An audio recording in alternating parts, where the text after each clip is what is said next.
We are now going to initialize a grid using the RMSP.gridDef from scattered points.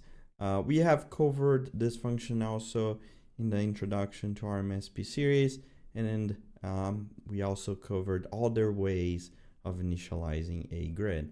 So if I go inside this function with Shift Tab, I can take a look at the parameters, and we can see that the first three parameters are X, Y, and Z coordinates, and then we have the block sizes and the rotation, and also the search that we want to buffer the grid by.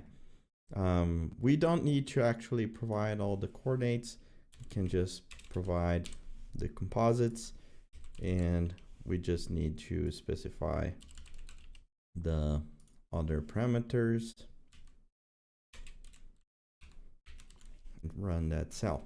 So this part of the code is creating the grid definition, and it's using 18 by 18 by 18 block sizes, and then we are discretizing that down to 3 by 3 by 3 block sizes. So if I run this cell, it's going to create the grid definition on the finer resolution, and this grid has 639,000 cells.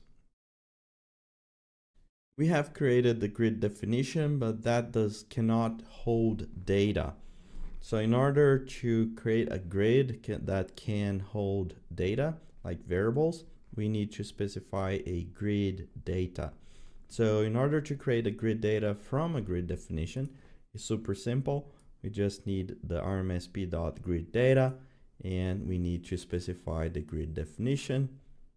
And the output of this function is going to be a grid that we can now add some data. The first thing that we are adding to our grid is the domain flag.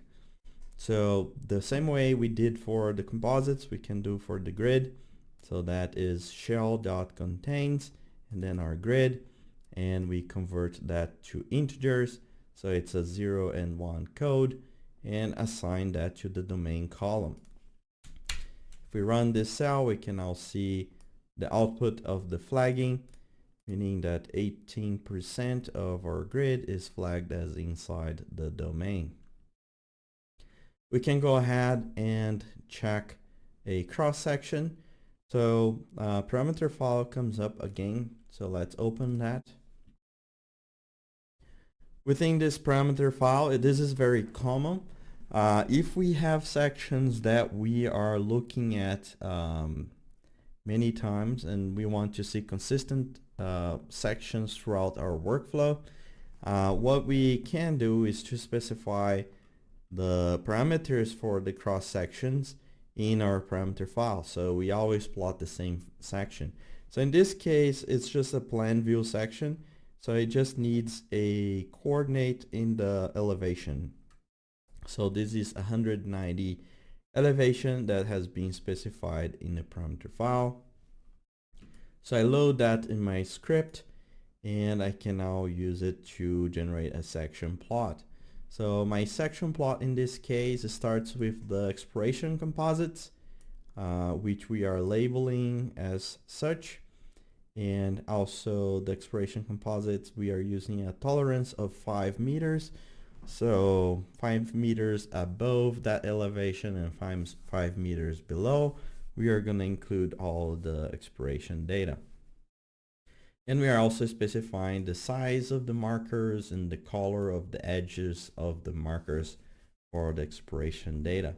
The next thing that we are adding to our workflow, to our section, is our blasthole, our blastholes, and we are adding that for the same coordinate, same tolerance, and it's just smaller markers.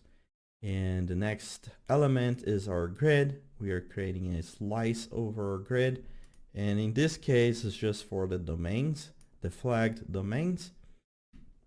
And the last line of code here is just adding a color bar to our plot. So let's see the result of this.